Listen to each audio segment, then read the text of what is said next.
गुजरात में चुनाव अपने सवाब पर है और स्मृति ईरानी केंद्रीय मंत्री लगातार हर दिन 3, 4, 5 सभाएं कर रही हैं। अभी 3-4 सभाओं को कर वो आई हैं अभी अहमदाबाद और 5वें सभा में जा रही हैं। उनसे बातचीत करते हैं। स्मृति जी, आज मैंने आपका ये सभा देखा। महिलाओं में जो उमंग और जोश है चुनाव को लेकर, क्या कहेंगे आप? मुझे लगता है देश की महिला ने हर एक चुनाव में विशेषतः नरेंद्र भाई मोदी की ढाल बनकर उनको वोट दिया है। महिला जीवन भर 4-5 चुनौतियों से ग्रस्त रही हैं हमारे देश में।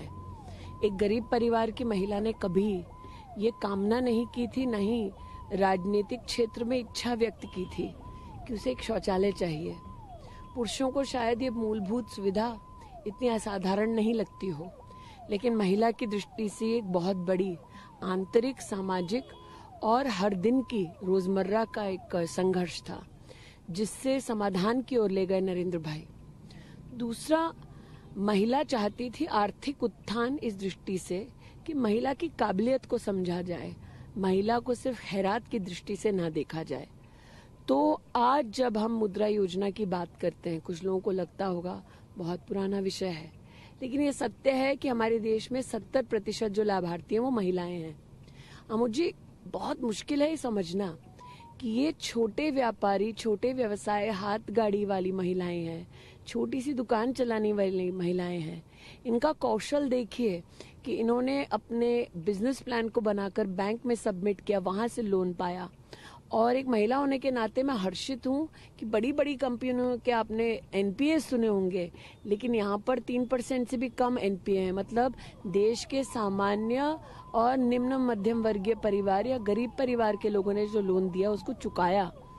तो ऐसी बहुत सारी चीजें हैं। चाहे आप वो जल जीवन मिशन ही देख लें, कितने दूर दराज इलाकों में महिलाएं सालों साल से पानी के लिए ग्रस्त रहती थी, पीड़ित रहती थी, 2-2, 3-3 गांव नाप लेती थी सिर्फ पीने के पानी के लिए। अब जल जीवन मिशन से नरेंद्र भाई का जो संकल्प है कि हर घर तक नल पहुंचे, ये भी साकार होता नजर आ रहा है। तो रोजमर्रा के जीवन में इन सुविधाओं को लाना और विकास में महिला को केंद्र बिंदु बनाया जिसने, उनके नेतृत्व को निश्चित रूप से सतत आशीर्वाद और विशेषतः गुजरात में तो खास सहयोग मिलेगा महिलाओं का। आप इतना भाषण मैं उसे नहीं कहूँगा, आपने जो महिलाओं के बीच आज हजारों महिलाएं एकत्रित थी, एक इंटरेक्शन था आपका, और जिस तरह से आपको रेस्पॉन्स मिल रहा था, प्रधानमंत्री का जब आपने नाम लिया तो मैंने देखा कि सारी महिलाएं एक साथ हाथ मुट्ठी बीच कर ऊपर हाथ किया सबने। पीएम में क्या चीज है जो महिलाओं को बहुत सुरक्षा देता है या उनको बहुत मेंटली सेटिस्फेक्शन देता है? मुझे लगता है एक ममत्व की भावना और एक बड़े भाई का जो संस्कार है, जो नियम है, वो प्रधानमंत्री जी ने उसका निर्वहन किया है। और ये सतत महिलाओं ने देश की उनको देखा भी है और उससे प्रभावित भी हुई हैं। आज गुजरात में विशेष आपने जो नरेंद्र भाई के लिए सम्मान देखा, वो कोई नई बात नहीं है। 21 वर्षों तक उनका सतत किसी न किसी संवैधानिक पद में समाज को सेवा देना, नरेंद्र भाई की पूरा जो एक राजनीतिक जीवन है और संवैधानिक पद से जुड़ा जीवन है, उसको महिलाओं ने साक्षात देखा है। और वो जानते हैं कि नरेंद्र भाई कभी भी अन्याय को सहन नहीं करेंगे। और मुझे लगता है प्रमुखता से यही बात सबसे ज्यादा महिलाओं को भाती है, अथवा महिलाओं को नरेंद्र भाई के संदर्भ में और भी कॉन्फिडेंट बनाती है। एक बात जो आपने कहा और बहुत उसको रेस्पॉन्स मिल रहा था महिलाओं से, वो बात थी, मुझे उतनी गुजराती समझ नहीं आती, लेकिन आपने कुछ कहा बेटा बेटी और माँ के विषय में। क्या आपको लगता है कि वो जो विषय है, नर्मदा के तट पर जाकर उन लोगों ने तिलक लगाया और उल्टा कुछ आपने बोला, मुझे पूरी बात बताइए। क्या धर्म के साथ पाखंड किसी भी समाज में स्वीकार नहीं हो सकता। नर्मदा की जहाँ बात है, गुजरातियों के लिए वो एक दर्दनाक चैप्टर था उस वक्त का जब कांग्रेस की सरकार थी केंद्र में। आप अगर सौराष्ट्र के आज उस भाग में जाएं तो आप जानेंगे कि बिना उस स्वच्छ जल के गुजरातियों का क्या हश्र होता था। हाथी पांव की बीमारी, पथरी की बीमारी, घुटने में पानी भर जाना, अब यूपीए की सरकार की तब मुखिया सोनिया गांधी थी। वो भली भांति जानती थी कि टीडीएस के इस पानी से गुजरात और गुजराती परिवारों में किस प्रकार की मेडिकल चुनौती थी। ये जानते हुए भी क्योंकि उनका बैर नरेंद्र मोदी से था, उन्होंने गुजरात में नर्मदा के पानी को पहुंचाने के लिए कोई सहायता नहीं की। नरेंद्र भाई को उपवास पर बैठना पड़ा।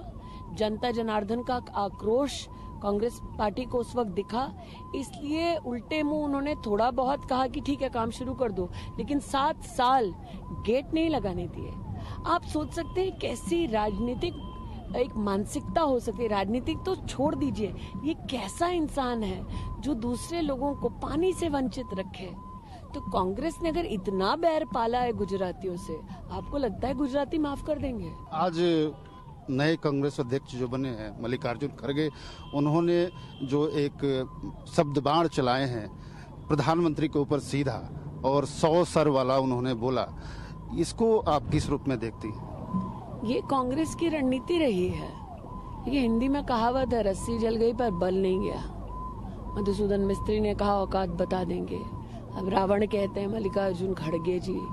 मुझे ये लगता है कि शायद कांग्रेस में एक अनकहा सा रूल है कि कौन मोदी को कितना अपमानित कर सकता है, कौन कितनी नीच बात कर सकता है, नीचा दिखा सकता है, उसको बड़े से बड़ा तमगा, बड़े से बड़ा पद मिलेगा।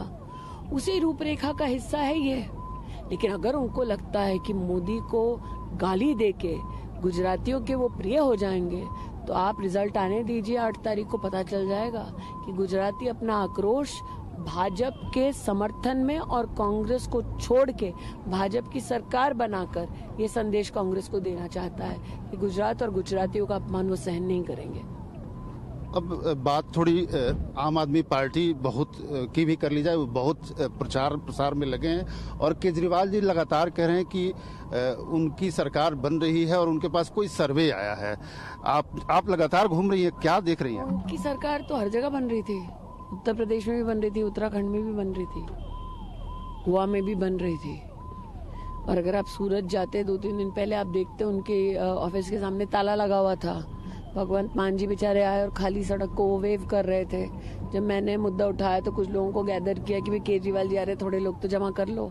लेकिन आप मुद्दा क्या लेके आते हो? आपका मुद्दा क्या है? पहला मुद्दा है नरेंद्र मोदी की माँ को गाली बकना। आपको लगता है गुजराती वो स्वीकार कर लेंगे? दूसरा मुद्दा क्या है? हिंदू धर्म, हिंदुओं के मंदिर और मंदिर में जाने वाली महिलाओं का अपमान करना। गुजराती वो स्वीकार कर लेंगे? आज सुबह देखा स्वामीनारायण संप्रदाय के बारे में जो मुंह में आया ऐसे अपशब्द बोले हैं। भगवान स्वामीनारायण के नियम को मानने वालों को अपमान, आपको लगता है गुजराती सहन कर लेंगे? जो इटालिया ने आज कहा है उस सैंक्शन के कहा है क्या? मैंने पहले भी दिल्ली में एक प्रेस वार्ता में कहा था कि अगर आपका अध्यक्ष अपशब्द कहते हैं, अगर वो अपमानजनक भाषा का इस्तेमाल करते हैं, तो केजरीवाल जी का विवेक मर गया है क्या? फिर मैंने देखा कि सत्येंद्र जैन के अगर एक रेपिस्ट से सेवा लेने पर केजरीवाल जी को ऐतराज नहीं है, तो इटालिया तो बहुत कम दिखाई पड़ते होंगे उनको सत्येंद्र जैन के सामने। लेकिन महत्वपूर्ण बात एक और है, आप लगातार, आखिरी प्रश्न मैं कर रहा हूँ, लगातार आप दौरा कर रही हैं, गुजरात में मुख्य मुद्दा क्या है, आपको क्या लगता है? देखिए, गुजरात में सतत विकास को अगर नए रूप में परिभाषित किया गया है तो भारतीय जनता पार्टी द्वारा परिभाषित किया गया है। अमोद जी, पूर्ण विराम कभी नहीं होता विकास का।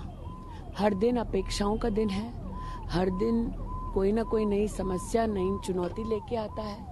लेकिन कम से कम गुजरात की जनता आश्वस्त है कि समाधान देने के लिए तत्परता से भारतीय जनता पार्टी उपस्थित है। तो गुजरात में अगर आज एक मुद्दा है तो मात्र और मात्र मोदी ही मुद्दा है। यही सबके चिंता का कारण भी मुझे लगता है हमारे लिए तो हर्ष का कारण है, विपक्ष के लिए जो बिखरी हुई है उनके लिए चिंता का कारण हो सकता है। लेकिन भावना जो नरेंद्र भाई से जुड़ी है वो मात्र भाजपा के कार्यकर्ता तक सीमित नहीं है। आज जो आपने दृश्य देखा उसमें साधारण परिवार की महिलाएं आई थी। उनका नरेंद्र भाई के प्रति जो प्रेम है, सम्मान है, जो स्नेह है, उसको कम नहीं आंका जा सकता। यही नरेंद्र भाई की सबसे बड़ी, मुझे लगता है, जीवन की कमाई है।